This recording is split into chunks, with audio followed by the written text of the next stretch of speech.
Sabe qual é o título, qual é a temática que os estudiosos e que a teologia dá para esse capítulo?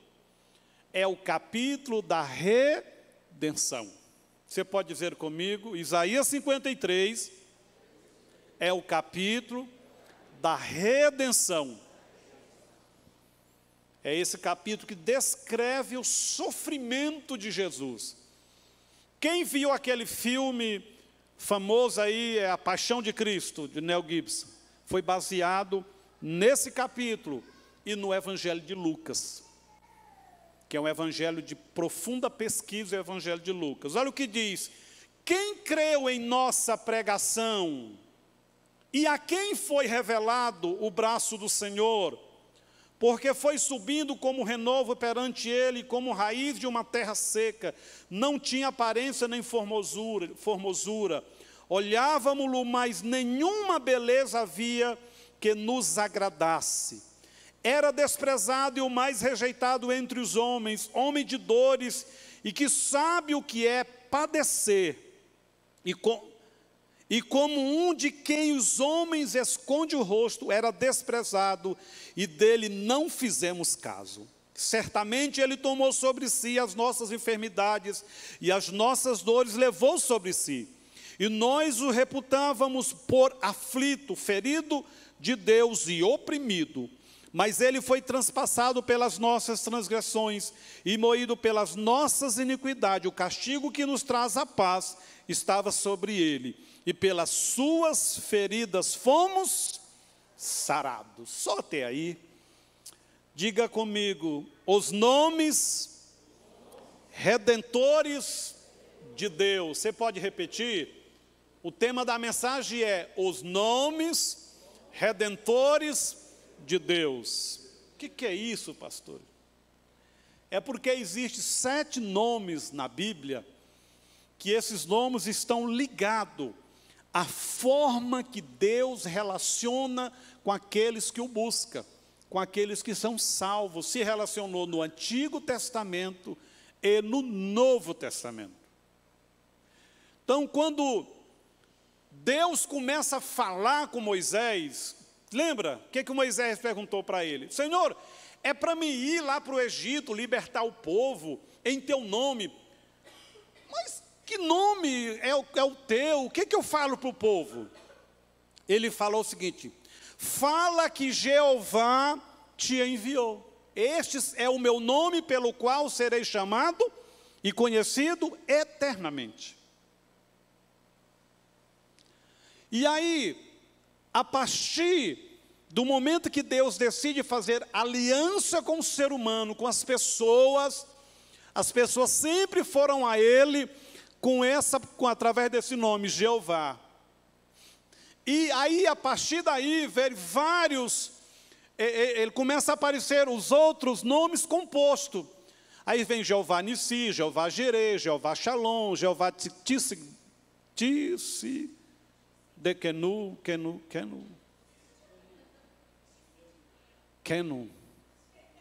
Meu Deus do céu, para que isso? Porque eu não pus uma palavra mais simples. E aí Jeová Rafá, Jeová Shalom, e aí vai. São 7, são os nomes compostos de Deus. Esses nomes, eles estão ligados à forma que alguém se relacionou e à forma que alguém clamou, buscou, e revela também qual era o estado daquele momento da pessoa e do relacionamento. E isso é muito interessante à luz das Escrituras. Por exemplo, quando alguém está precisando de uma cirurgia na cabeça, ele pede um cirurgião do coração ou um neurocirurgião? Um neuro. É mais ou menos isso que a Bíblia está revelando de Deus. Quando alguém estava em perseguição sem paz, ele invocava qual nome de Deus? O nome redentor. Aquele que revelava paz. Quando alguém estava sendo injustiçado, ou correndo perigo, eles invocavam o nome que trazia a ação de Deus no sentido da justiça. Quando alguém estava precisando de algo, que foi o caso de Abraão lá no monte, com um cutelo levantado, quando ele vai subir o monte, o menino diz: pai, eu vejo aqui a lenha, eu vejo fogo, cutelo, mas eu não estou vendo o sacrifício. Aquele era um momento de grande aperto. Abraão precisava de quê? De uma provisão. O que é que ele diz para o menino? O meu Deus Jeová, Jirê, proverá o cordeiro. Então, Abraão está orando numa plataforma de uma necessidade. Ele precisava de quê? De uma provisão. Então ele não orou, diz, o meu Deus Jeová, Shalom, a paz. Não, ele falou, meu Deus Jeová, Jirê, providenciará. Então ali estava tendo um relacionamento, um momento de vida espiritual, de comunhão. Então, isso é muito interessante. Porque normalmente, quando essas situações aparecem na Bíblia, são com pessoas que têm aliança com Ele, que têm compromisso, têm pacto, têm relacionamento. Em outras palavras, Deus empenhou o seu nome através desses títulos que a gente chama na teologia de redentores. São os redentivos de Deus. Deus age baseado nesse compromisso que Ele colocou o seu nome. O nome Jeová é por si só, o nome redentor da divindade significa aquele que existe por si e se revela a partir de si mesmo. Então o nome Jeová é por si só o nome redentor da divindade e significa aquele que existe por si e a si mesmo se revela aos homens. Engraçado que quando Moisés vai e Deus diz, o eu sou, Jeová eu sou está te enviando, essa expressão eu sou, ela abrange tudo. No meu relacionamento, Moisés, era mais ou menos, Moisés, você vai, o eu sou está te enviando. E aí vamos dizer que você chega lá, você está fazendo a minha vontade, andando comigo, e você precise de um curar. Moisés, eu sou a cura. Mas você precisa repreender o mal. Eu sou o poder que repreende o mal. Mas você precisa de uma provisão. Eu sou aquilo que você, em linha com a minha palavra, precisa. Se você viver uma vida comigo, alinhada com a minha palavra, de aliança, eu sou a sua resposta naquilo que você está vivendo naquele momento. E a gente precisa tomar cuidado com isso, porque fica parecendo assim, então o que eu quiser, o que eu desejar, eu posso. Não, não é isso não. Lembra do Salmo? Agrada-te do Senhor, e Ele fará o que deseja o teu coração. O que é agradar do Senhor? Irmão, é viver segundo esse Senhor, segundo a sua palavra. Aí, mas pastor, eu vou me agradar do Senhor e pedir um negócio errado. Não vai funcionar. Primeiro que você não vai fazer isso, porque se você se agradou do Senhor, os seus desejos, seus sonhos, a sua visão será para quem? Será segundo a palavra de Deus. Porque o Senhor estará na frente, você se agradou, se encheu, se envolveu. Por exemplo, Maria, a mãe de Jesus, quando o anjo diz para ela, Maria tem uma missão para você. Qual foi a resposta dela? Que se cumpra em mim a vontade do Pai. Eis aqui a serva do Senhor. Aquela é uma mulher que ela estava cumprindo o salmo, ela tinha se agradado, ela orava. Como várias outras virgens, Israel orava, querendo ser aquela que seria mãe do Messias. Toda vez que uma mulher da tribo de Judá aparecia grávida, as pessoas pensavam, será que é essa aí que vai ter o Messias? E todas elas pensavam, será se é eu? Será? Uma moça quando ia casar pensava, será se vai ser através de mim que o Senhor vai cumprir Gênesis 3,15? Que nascerá da mulher aquele que esmagará a cabeça da serpente. A serpente vai até tentar ferir no calcanhar, porém, ele vai esmagar a cabeça da serpente. Havia esse sentimento de oração, de busca. Então, elas viviam agradadas do Senhor, se relacionando. Então, quando Deus chega, na realidade, Ele está respondendo à oração que ela já fazia. Deus olhou, vou escolher aquela, ela também tal. Mas tinha muitas. Muitas. Por que foi fácil aceitar um desafio tão grande? Pondo em risco a própria vida. Porque, irmão, contra uma mulher aparecer grávida e não ter marido, sexualmente falando, era morte, ela ia ser apedrejada.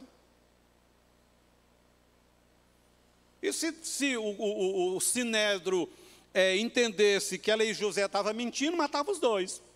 Se perguntasse, José, você engravidou a menina? Não. Mas ela está grávida, e ela não falasse a verdade, morriam os dois. Porque ele era noivo dela. Maria, você engravidou de outra pessoa? Não, de jeito nenhum. Foi de José? Não. Ela só escapou porque ela estava fazendo algo que era dentro da vontade de Deus. Irmão, nisso nós podemos nos agarrar a uma grande esperança. Uma grande esperança. Isso vai fazer a gente vencer a incredulidade. Essa distância que algumas pessoas têm entre ele e Deus no viver da sua vida espiritual. Deus empenhou os seus títulos, do seu nome, redentores no aspecto do relacionamento. Se Deus não quisesse se relacionar conosco, por que as Escrituras revelariam esses nomes? E se revela dentro dessa plataforma humana, da vivência humana. Ninguém que está com a dor física vai orar a Deus para curar a dor emocional. Não, a dor é física. É física. O que é oração? A oração é comunicar o seu estado, o seu momento. Ou, se for intercessão, é comunicar o estado de alguém em uma situação a Deus em oração. Então, Deus decidiu se relacionar conosco. Moisés diz que o Jeová eu sou, te enviou. E aí, tudo que Moisés, a maioria desses nomes aparece no relacionamento de Moisés com Deus e Josué e Arão. Porque, vivendo na liderança, num período de 40 anos, eles precisaram do Deus que é paz, do Deus que é justiça, do Deus que é provedor, e aí vai. É a mesma coisa hoje. O que eu preciso hoje, não foi o que eu precisei uma semana atrás. Não foi. Não foi. Então, o meu relacionamento com Deus está empenhado à honra do nome de Deus. Do nome de Deus. Eu estava lendo semana passada Ezequiel 36, e Deus diz, eu vou restaurar Jerusalém, sabe por quê? Empenhei a honra do meu nome sobre aquele lugar. Sabe por que não vou retirar o reino de Israel? Porque eu empenhei a honra do meu nome com Davi, o meu servo. Queridos, e Deus fez aquilo através de sacrifício de animal. E Ele empenhou a honra do nome dEle comigo e com você através de quê? Do sangue precioso de Jesus. Se Ele não falhou com a aliança com aqueles homens, com sacrifício que era temporário e passageiro, Hebreus 10 diz que Ele jamais falhará comigo e com você, porque agora Ele fez um sacrifício maior, eterno e que já não necessita de outro. Ele foi totalmente aceito o sacrifício de Jesus e é absoluto em tudo. Então você pode ter certeza de uma coisa: Deus quer se relacionar conosco, Deus nos ouve e Deus fala conosco. Ele está aqui, Ele é poderoso. Você não precisa temer, será se Ele me ouve? Não faz igual eu fiz uma vez, não. Eu estava me achando assim, bem crente. Tá, rapaz, eu acho que eu vou perguntar um negócio para Deus.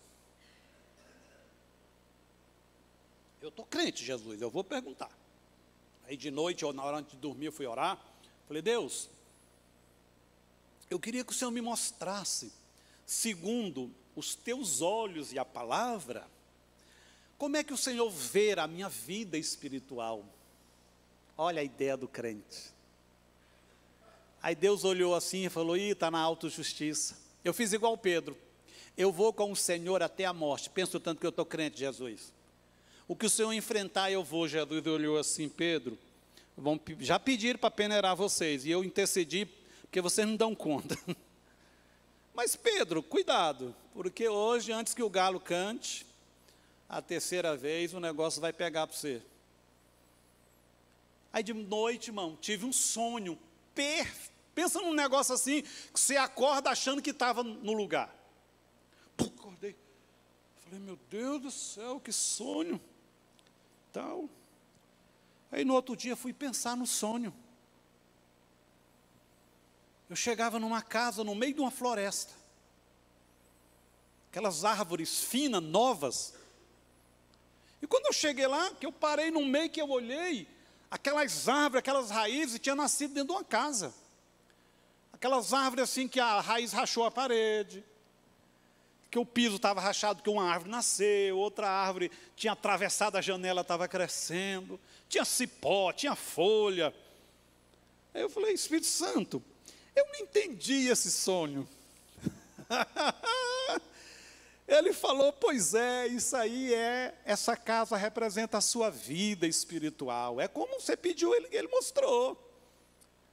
Você ainda está muito ligado no mundo, você ainda está impregnado desse mundo, das coisas desse mundo, da vida. Não tinha móvel velho virado, tinha tecido no chão velho. Falei, Jesus, mas eu achei que eu estava tão crente, porque eu estava numa casa branquinha, no porcelanato, e os móveis eram tudo, igual o quarto de bebê, tudo alvinho. Falou, não, você está só no começo. A questão é a forma que você vê a sua santidade. Agora, você lembra de Isaías 6? Você acha que Isaías sabia o quanto ele estava em pecado diante de Deus?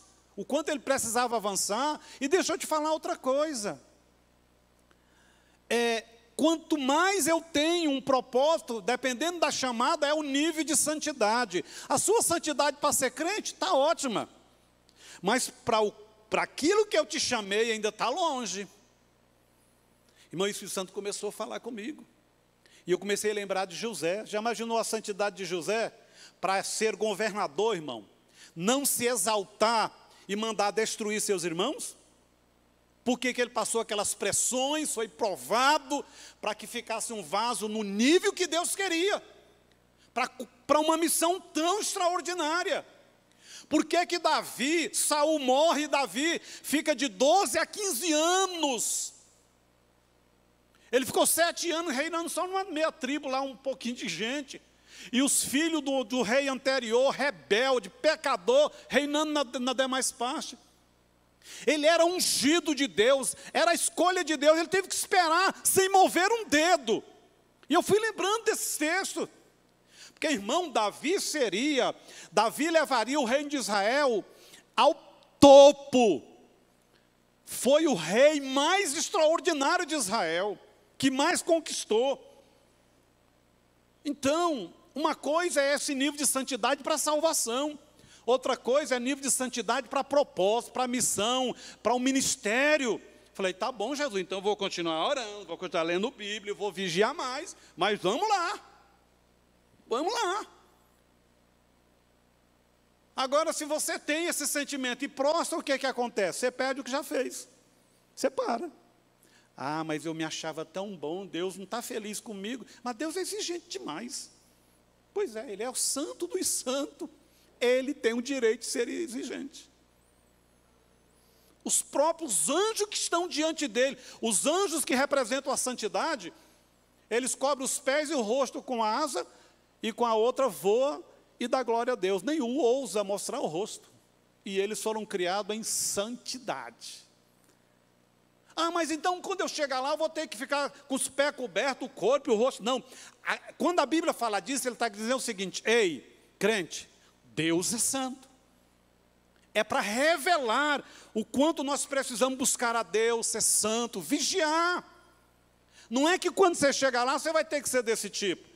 Quando o Apocalipse revela isso, é para mostrar, para aguçar a nossa ideia de santidade de Deus, do zelo de Deus, das coisas de Deus.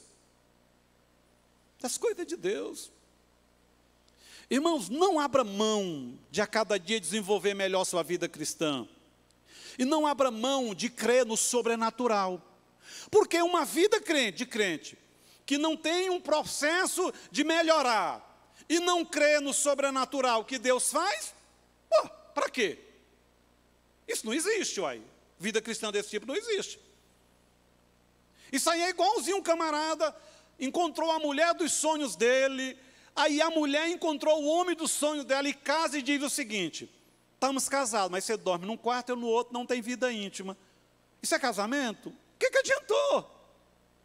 A mesma coisa é você estar na igreja e não crer no poder sobrenatural, na fé, e não procurar melhorar. Você está, mas não está. E aí você não vai desfrutar, não vai receber, não vai ser ministrado, não vai ministrar. Então, vale a pena estar na igreja. Mas vamos avançar. Vamos buscar, aperfeiçoar. Porque Provérbio diz que Deus tem prazer em revelar o seu segredo aos seus íntimos. Lá em Cantares tem uma figura da igreja e do relacionamento da igreja e Cristo. E no início do livro de Cantares é sempre o noivo muito visível, o noivo tomando as direções. Quando chega lá no 3º capítulo, a Bíblia diz que a noiva acorda um dia, e ao procurar o noivo não encontra no quarto. E ela diz assim: mas ele permitiu que por uma brechinha na porta, na parede, eu visse, e isso era glorioso. Deixa eu te falar uma coisa. Deus, para te salvar, você não pôde fazer nada. Ele teve que enfrentar o demônio, usar pessoas na intercessão, quebrar a maldição. Mas Ele espera que no relacionamento você cresça. Você não vai, tipo assim, toda hora Deus ser o fator de impulsionamento. Você tem que desejar essa busca, essa intimidade, essa santidade. Então, a noiva estava lá, todo dia que acordava, ele estava lá à disposição, de boa. Quando ela acordou, e o texto lá no original quer dizer o seguinte: ela ficou desesperada por não tê-lo, por não estar na presença dele. E ela saiu procurando no palácio, até que por uma frestazinha ela o viu. Irmãos, não perca o gozo, a alegria da salvação, porque é precioso demais. Isso também é chamado de o primeiro amor. Se você perceber que o culto para você tanto faz como tanto fez, eu vou na igreja ou não vou, está na hora de você começar a orar e dizer: Deus, não aceita essa mornidão. Eu não aceito, porque quando eu aceitei Jesus, eu tinha primeiro amor, eu tinha paixão pelo culto, fogo. Irmão, é eu que tenho que decidir não querer chegar a esse ponto. E se cheguei, levantar. É eu que tenho que fazer.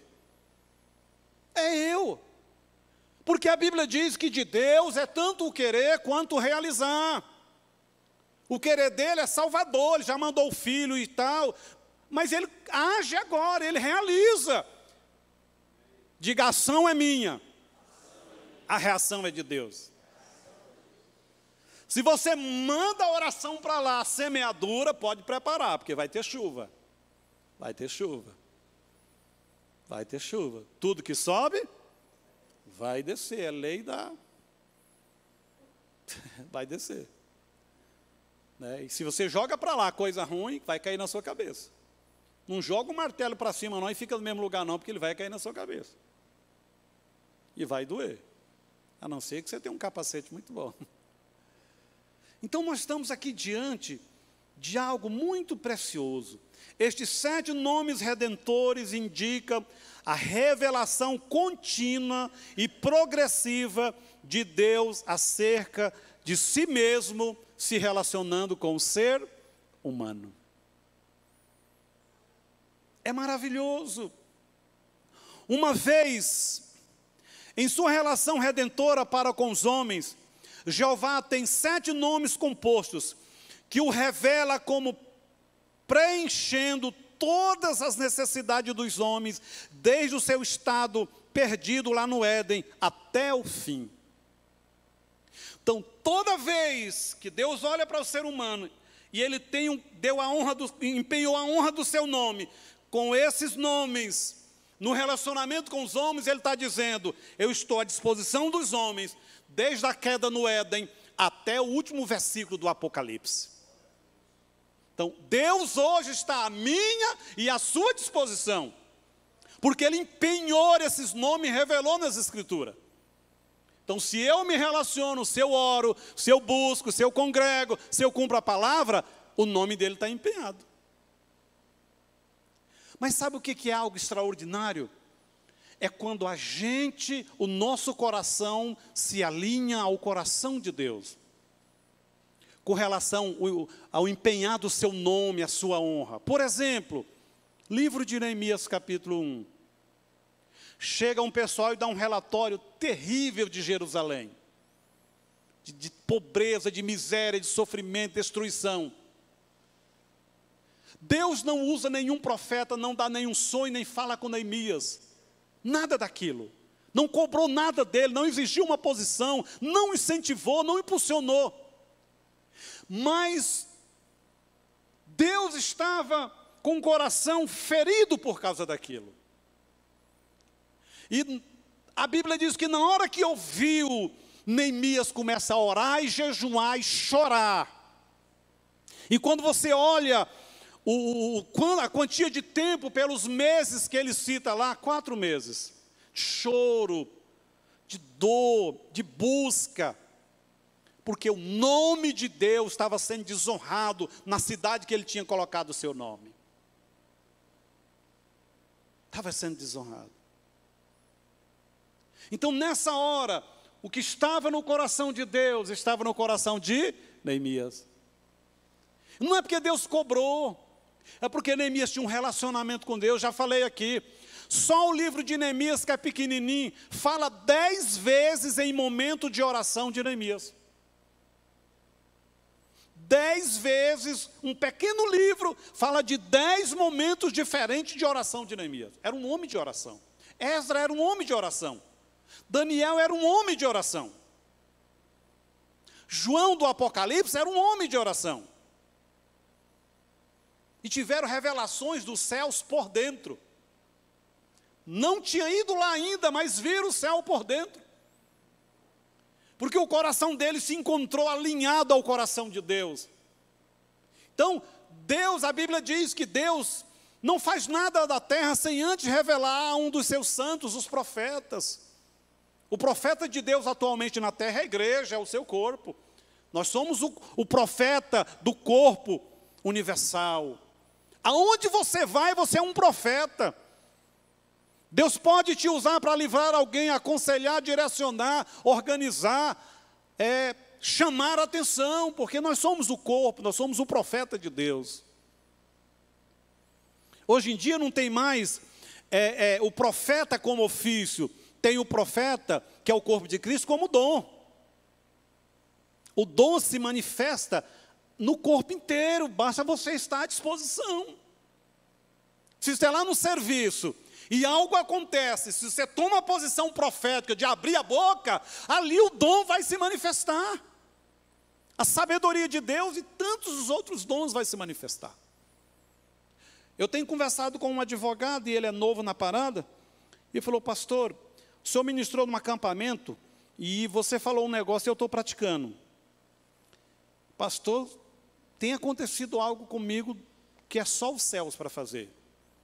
Eu pego os processos, ou estou em reunião que está decidindo causas enormes, e eu estou lá assim, eu sou auxiliar dos auxiliar.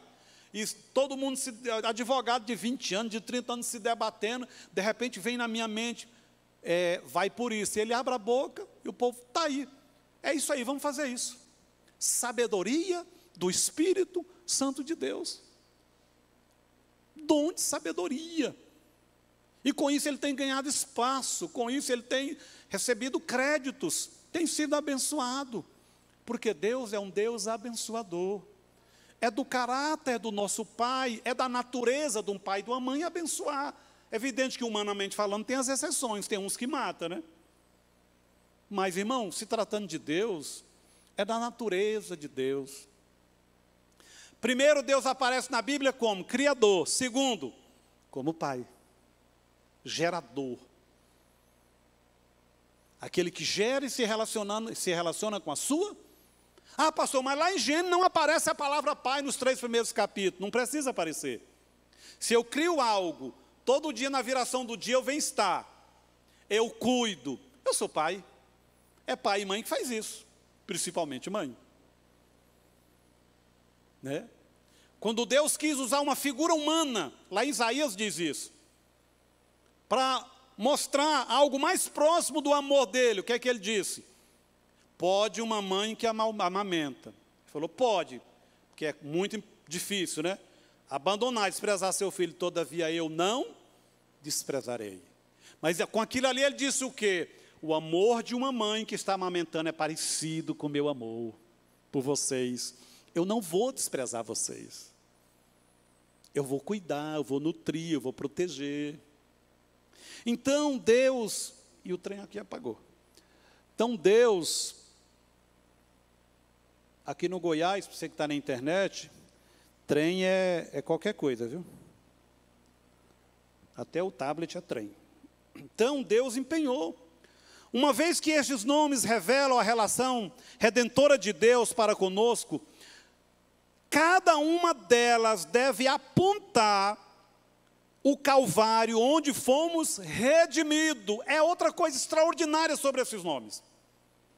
Toda vez no Novo Testamento, que alguém ora, que alguém busca, pede socorro, esses 7 nomes têm uma referência no Novo Testamento que o leva para a obra redentora da cruz.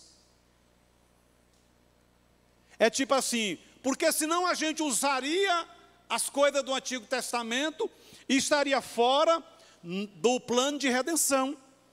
Mas se você pegar as pessoas agindo no Novo Testamento, orando e buscando, sempre a ação de Deus está agora condicionada a um texto do Novo Testamento que apronta para a obra da cruz.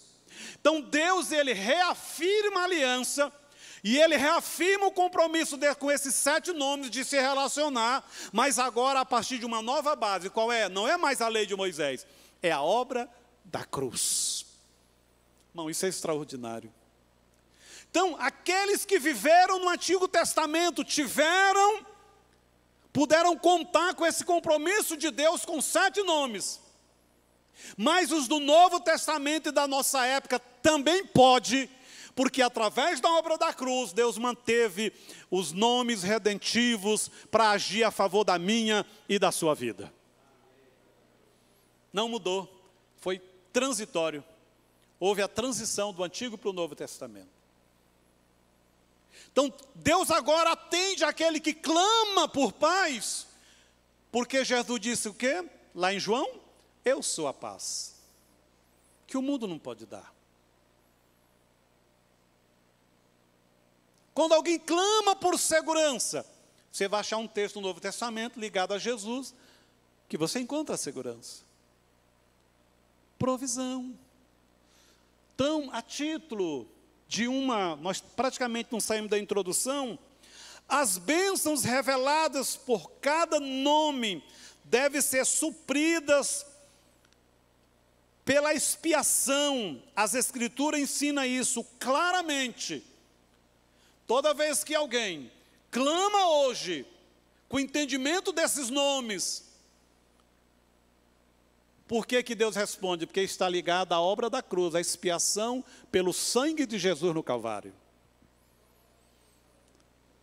Então, irmãos, se as pessoas do Antigo Testamento tiverem relacionamento bom com Deus, profundo, receberam milagre, socorro, provisão, diga eu, atualmente, também posso. Porque você não está lá na base da lei, onde Deus fez aliança.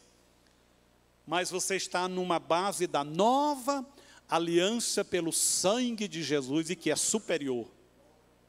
Hebreus trata disso, né? Tudo na aliança com Jesus é superior ao Antigo Testamento. Tudo, tudo. Até ele fala dos ministérios. Então, os 7 nomes redentores são, diga Jeová Chamar. Quando a gente lê Ezequiel 48, 35, Deus, é o último capítulo de Ezequiel, e Deus está profetizando sobre o fechamento das coisas, a restauração do templo, da cidade, do mover profético de Deus com a nação de Israel, algo que em partes já se cumpriu, e a maior parte vai se cumprir no milênio. Sabe qual foi, qual era, como que Deus falou para ele ter certeza que ele faria? Falou Ezequiel, Jeová Chamar está empenhando, eu estarei lá. Diga, Jeová Chamar significa aquele que está presente. Porque, irmãos, imaginar que o atual Israel e milhares, talvez até milhões de judeus espalhados no mundo inteiro, se voltarão para Deus e adorarão a Jesus, e mudará o seu culto, mudará a sua religião, é impossível ou não acreditar num trem desse? É impossível. Porém, o fator profético de Ezequiel 48, 35, Deus está dizendo, eu sou Jeová Chamar, o Deus que vai estar lá, eu vou fazer. É esse Deus que também se comprometeu comigo e com você hoje, revelando-nos o privilégio redentor de gozar da presença dEle. O que é que Ele disse em Mateus 28, 20? Eu vou estar com vocês até a consumação dos séculos. Jesus falou assim, eu vou estar com vocês até a consumação dos séculos. Ele estava empenhando o quê? O Jeová Chamar. Ele vai estar presente. Querido, nós também observamos, esta bênção é dada a partir da expiação, pelo fato que pelo sangue de Cristo, nós fomos aproximados, e Deus se manifesta daqueles que se aproximam, porque se aproximaram fiado em quê? No sangue de Jesus. Quando alguém daqui clama, o texto é claro de Efésios 2,13. Nós podemos nos aproximar, por quê? Fiado na obra da cruz, no sangue.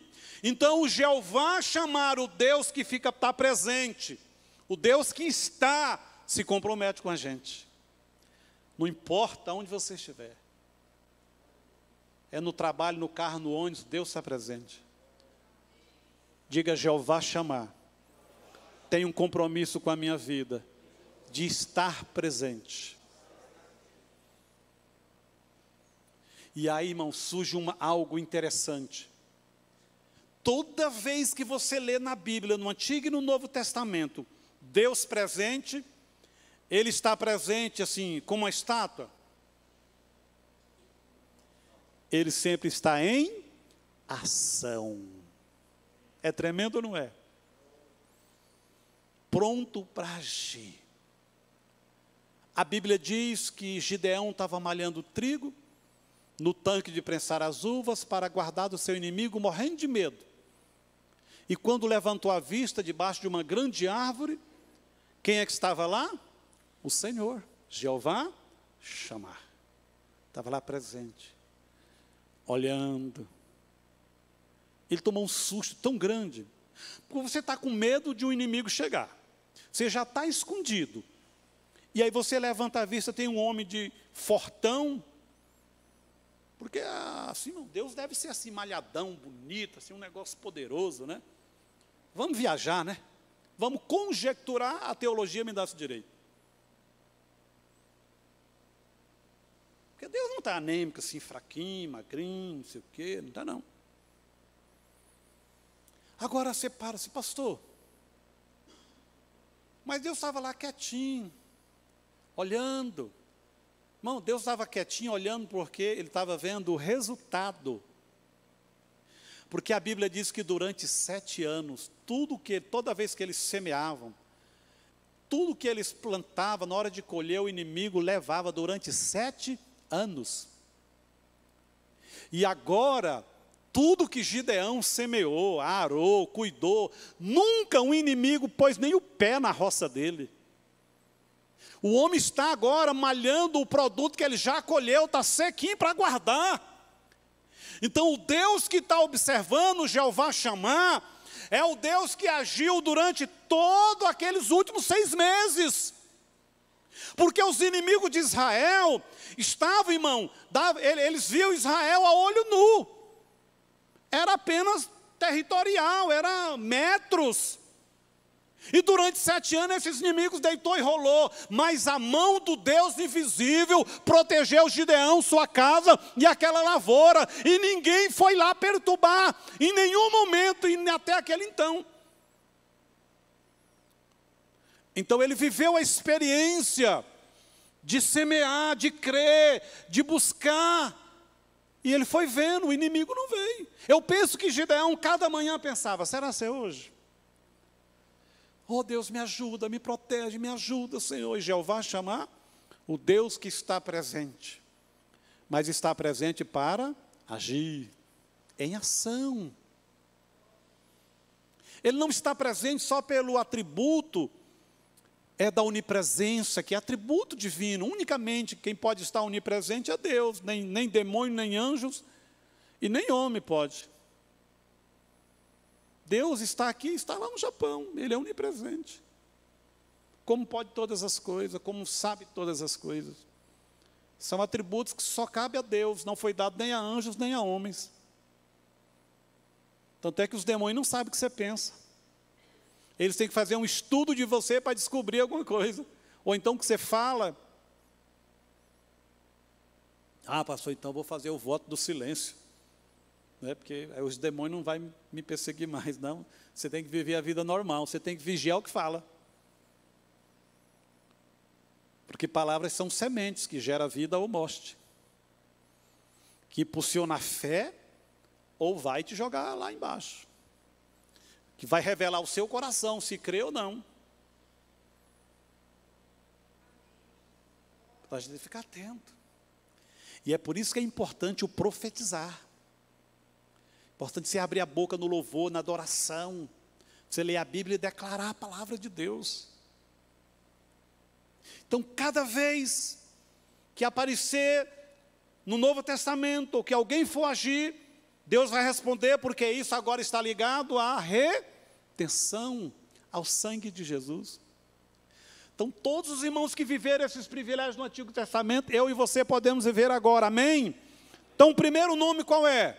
Jeová Shammah, o Deus que está presente. O segundo, diga Jeová Shalom. A gente pode analisar isso lá em Juízes capítulo 6, versículo 23 e 24. O Senhor, nossa paz, revela-nos o privilégio de redenção, de termos a paz. Assim Jesus diz, a minha paz vos dou, João 14, 27. Esta bênção está na expiação, porque o castigo que nos traz a paz já esteve sobre ele. Jesus disse assim, eu sou a paz que vocês precisam, porque eu já paguei. Lembra o texto que nós vemos em Isaías? Jesus disse, o castigo que me afligiu é para que vocês tenham paz. Paz a partir do interior. Então ele é o Jeová, como é? Shalom. O Senhor é paz. Por que eu fiz questão de analisar o texto aqui de Juízes 6? Porque é o texto que trata dos 7 anos que Israel não teve paz. Pelo contrário, perseguição, dores e um monte de coisa. Terrível. Sofrimento, susto, angústia. Não tinha futuro. Vivia hoje vigiando, com medo. O texto diz que muitos deixaram as suas casas e se esconderam nas cavernas, abriram buraco nas rochas, nos montes, viviam na escuridão, medo dos inimigos, não havia paz, segurança. E quando Gideão decide semear, manter a rotina da vida, o que é que ele estava dizendo? Eu confio em Jeová, Shalom, o Deus da paz. Que mesmo que as 7 nações ao redor de Israel estivessem fervendo de ódio e aproveitando para aprontar todas, Gideão teve paz. O que que Deus diz para ele no versículo 23 e 24, capítulo 6? Não tenha medo, fique em paz.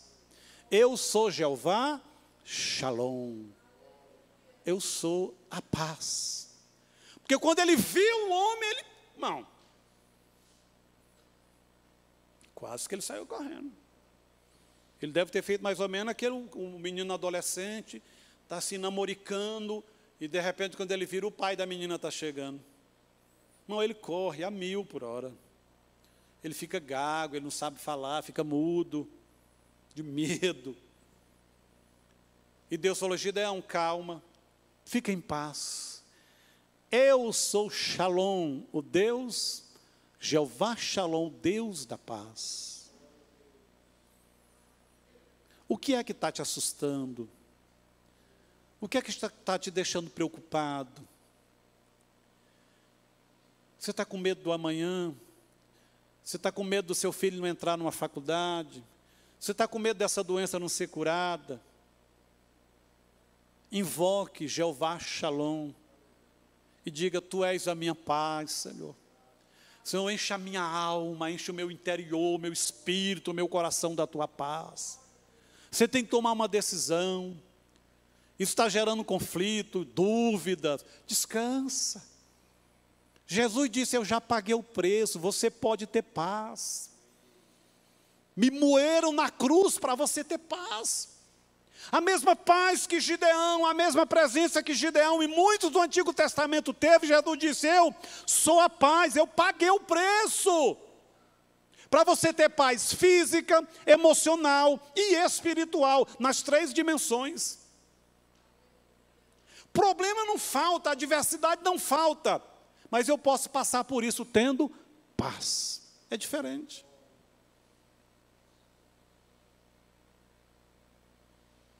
É igual esperar, irmão. A diferença de esperar, todos vão esperar, todos vão viver a experiência de esperar. Agora, o que faz diferença? É como eu espero. Vou usar um exemplo, estou no ponto de ônibus. Aí tem lá alguém esperando, tranquilo, assoviando, cantando um hino. Jeová é o meu cavaleiro. Daqui a pouco o ônibus vai chegar. O outro fala: Fulano, você está vendo? Esse ônibus está demorando. Que miséria desse ônibus. Esse prefeito não presta. E não sei o quê, e não sei o quê, e não sei o quê, e não sei o quê. E murmurando, e murmurando. E o pior é que esse trem é uma sarna, né? Você está lá na fila do banco. Hoje quase não tem mais fila, né? Tudo caixa eletrônica, mas tem. Aí você está lá caladinho. Lá dentro de você está dizendo assim: Rapaz, mas isso não vai chegar nunca, não? É que demora. Aí, mas você não falou nada, você está só com você. Aí chega um de trás de você e fala: Rapaz, mas está demorando. Aí você fala: Pois é, você está vendo? Essa funcionária aí, esse funcionário. Aí começa, irmão. Daqui a pouco, se tem 10, se sobrar 1, 2, é muito, sem murmurar. Porque é uma sarna, o trem pega. É rapidinho. É rapidinho. Diz que crente não fuxica, não. Crente só comunica o acontecimento. Né? Não estou dando... Eu tinha um vizinho, há muito tempo atrás, rapaz, ele dava cada grito com a mulher dele, que se estivesse dormindo, você acordava, se estivesse andando, você caía. Mas ele batia na porta assim, ó, pá, você pensava: Matou a mulher. E quando ele pegava uma faca e batia, fala: Meu Deus, agora eu vou ter que chamar o ML. E aí ele tinha uma menininha, e aí criança, né, inocente. Aí um dia eu perguntei: Fulana, seu pai, sua mãe tem problema. Não, estamos só discutindo a relação. Falei, mas discute alto, hein? A criança tinha medo, essa criança via tremendo, com medo, chorando. E os pais gerando adoecimento. Essa discussão desse tipo, irmão, você está louco. Teve vez da viatura estar passando, ou alguém passando, chamar a polícia. Aí eles saíram, não, está tudo bem, está tudo em paz. Eu falei, meu Deus, se eu fosse polícia, eu subia lá para ver se está mesmo. Então, irmãos, tem pessoas que não têm paz. Tem tudo e não tem paz. Então, Gideão, no meio das adversidades, no meio das lutas, ele teve paz. Por que eu posso ter paz? O Jeová Shammah está presente. O Jeová Shalom ministra a paz, o equilíbrio, a graça para esperar. Jeová já sabe aonde que está a solução para você, qual médico ele vai usar, se é um remédio ou é o poder sobrenatural da fé. Ele já sabe. Ele sabe qual vai ser o último dia que você vai tomar um remédio X. Ele sabe o último dia que você vai sentir a dor X. Ele sabe. Porque o nosso Deus, um dos atributos de Deus é a eternidade. O amanhã nosso Deus já está lá. Você pode ter paz e descansar. Se coloque de pé. Louvor, por favor. Você pode. Você pode descansar. Pastor, estou preocupado, porque qual será a profissão quando o meu menino entrar na faculdade, que vai estar dando dinheiro? Não sei, irmão. Tem gente que o menino está no primeiro ano do ensino médio, aí tem mais 3 anos, aí ele vai prestar concurso, a pessoa já está sofrendo. Não, eu já vi um caso, irmão, esse me deixou. O casal estava noivo, já estava preocupado, como estaria o mundo quando eles fossem ter filho. Falei, meu irmão, faz o seguinte, primeiro vai para a lua de mel, casa, vai para a lua de mel, depois pensa nisso. O que Jesus disse lá em Mateus? Cada dia tem o seu mal, irmão. Entrega na mão de Deus. O que você tem que fazer é se preparar para as oportunidades. O dia que Deus vai fazer é com Ele. É com Ele. Pastor João ministrando no dia da consagração dos obreiros, aí ele falou, né, Zé, que estava na vigília, mas orando com o olho aberto. Porque o cristão tem que ter audição e visão. Você tem que ouvir Deus. E tem que estar vendo o que Deus vê. Aí de repente passou a pastora Iris, né, acho que 17 anos, Assembleia de Deus, de salto vestidinho e tal. Falou, Jeová é essa aí. O crente estava na vigília. Viu, Diegão? Ó. Você que é solteiro, ora mesmo, mas fica olhando, que as irmãs passam, viu? Glória a Deus, deixa aí. As irmãs também. Clama a Jeová e fica olhando os vasos. Fica olhando os vasos. E faz prova com Deus. Faz prova com Deus. Irmãos, apesar das adversidades dos inimigos, da crise daquele país, crise financeira, crise política, crise social, crise religiosa, a Bíblia diz que Gideão semeou, colheu, guardou e foi abençoado. Gideão queria apenas nutrir e proteger sua família, mas porque agiu em fé, Deus o levantou para uma grande obra. Sirva com excelência nas pequenas coisas. Sirva a Deus no momento da pressão. Quem sabe Ele não te promove para grandes coisas. Grandes coisas. Se os outros te criticam porque você é excelente, não baixa a cabeça não. Continua fazendo. Porque no dia que for surgir uma promoção nessa empresa, a empresa não vai escolher um relaxado, vai escolher você. Toda empresa que eu trabalhei, eu saí porque eu quis. E as portas sempre ficaram abertas. Mas eu era o primeiro a chegar e eu era o último a sair. E muitas vezes as pessoas diziam: você é bobo, você é puxa-saco. Eu falei: não. Eu via meus amigos dizendo: falta 2 minutos, não passa para bater esse cartão e ir embora. Não tinha compromisso nenhum com ninguém, com empresa, com nada. Só pensava no salário. Até hoje eu tenho amigos que foram patrão meu. Trabalhei no mesmo segmento durante 7 anos. Uma empresa parava com aquele produto, a outra pegava e ele me indicava para o próximo gerente. Questão de semeadura, questão de caráter. As 4 pessoas dessa família que foi gerente no mesmo segmento, eu trabalhei com os 4. Eu chegava lá quando ia encerrar o processo, e logo eu recebi cargo de liderança. Então eu ia lá e falava: fulano de tal, encerrou tudo aí, você está precisando de alguma coisa, tudo ok? Não, tudo ok, pode ir embora.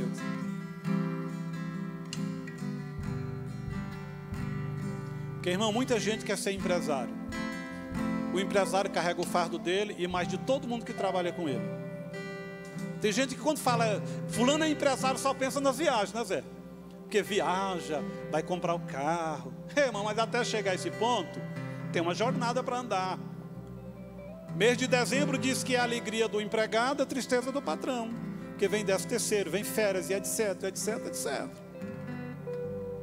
Eu considero que toda pessoa que oferece emprego, todo patrão é um José. Porque além de buscar pão para si e para sua casa, ele oferece a oportunidade desse pão chegar através, dando emprego, dando oportunidade para as pessoas. A chamada de José foi essa: cuidar da sua casa, dos seus irmãos, mas cuidou do mundo, levando o trigo que foi economizado. O empresário é um José, testado, um país com uma carga tributária terrível. Todo mundo quer tirar uma casquinha. Daqui a pouco vão arrumar um imposto, Zé, para a associação de bairro. Se já não tiver. Porque é imposto da União, é imposto do Estado, é imposto do município. Aí vai, irmão. Misericórdia, tanto imposto. Agora Goiás foi tributado, né? O pessoal do agronegócio vai pagar sobre tudo que produzir. Se compra uma vacina, tem imposto. Se compra uma ração, tem imposto. Se compra um litro de combustível, tem imposto. Agora arrumaram mais um imposto. E os deputados que foram eleitos com investimento de grandes fazendeiros aqui, foram lá e votaram a favor do imposto. A favor. Eu conheço um que recebeu uma bolada para fazer a campanha, de um grande pecuarista. Você imagina a alegria que o pecuarista está com ele. Porque ele colocou alguém lá para votar mais um imposto para ele pagar. Mas em suma, a igreja, a Bíblia diz: as portas do inferno não prevalecem contra a igreja. Não prevalece. E por isso que vale a pena ser igreja. Não é mero religioso, é ser igreja. Está debaixo numa comunidade, num corpo vivo, vivendo a palavra. Vivendo a palavra, unido, orando junto. Lembra do texto que Jesus falou? Olha, se fizeram isso com o lenho verde, imaginem com a lenha seca, vai ser fogo. O que o provérbio diz? Havendo lenha, o fogo não se apagará. Às vezes tem dia que a gente vem para a igreja cansado, meio desanimado, mas aí vem um irmão que é uma lenha viva. Aí a gente chega aqui e começa a adorar junto, o que acontece? O fogo de um pega no outro. Por isso que é importante congregar. Por isso que é importante a gente congregar. Vamos orar. Depois eu vou falar dos demais nomes, ok? São 7. Vocês querem saber qual é? Eu vou ler rapidinho. Mas eu já vou encerrar. Ó, vamos lá. Primeiro Jeová Shammah, segundo Jeová Shalom. Aí vem Jeová Raá, o Jeová Jireh. Vem o Jeová Nissi, o Jeová do Quenu, Jeová Rafá. É o 7º. E todos têm um significado, que estão ligados à nossa aliança com Deus no Novo Testamento. E que revela formas diferentes que Deus quer agir. E agir para quê? Diga: para me abençoar. Abençoar minha casa. Deus nos abençoa andando conosco no nosso relacionamento. Nós abençoamos pessoas andando com pessoas no nosso dia a dia. Pai, obrigado, porque essa palavra é uma palavra de esperança. É uma palavra que mostra a tua essência, o teu caráter abençoador. Tua palavra é clara em Hebreus 11, que Deus se torna galardoador, aquele que dá presente para os que o buscam e crê no Senhor, crê na tua palavra. Nós cremos no Senhor, temos uma aliança através do sangue de Jesus, queremos honrá-la, e para isso o Senhor nos deu a presença do teu Santo Espírito, e a tua palavra impressa, não só em papel, mas pode ser impressa no nosso coração, na nossa mente. Que o teu Espírito continue a falar nesta noite, com todos que estão aqui, os que estão conosco pela internet, aqueles que acessarão esse vídeo depois, que a voz do Senhor possa trazer consolidação, Senhor, no crescimento de intimidade, no fervor espiritual, na busca da tua presença e da tua vontade.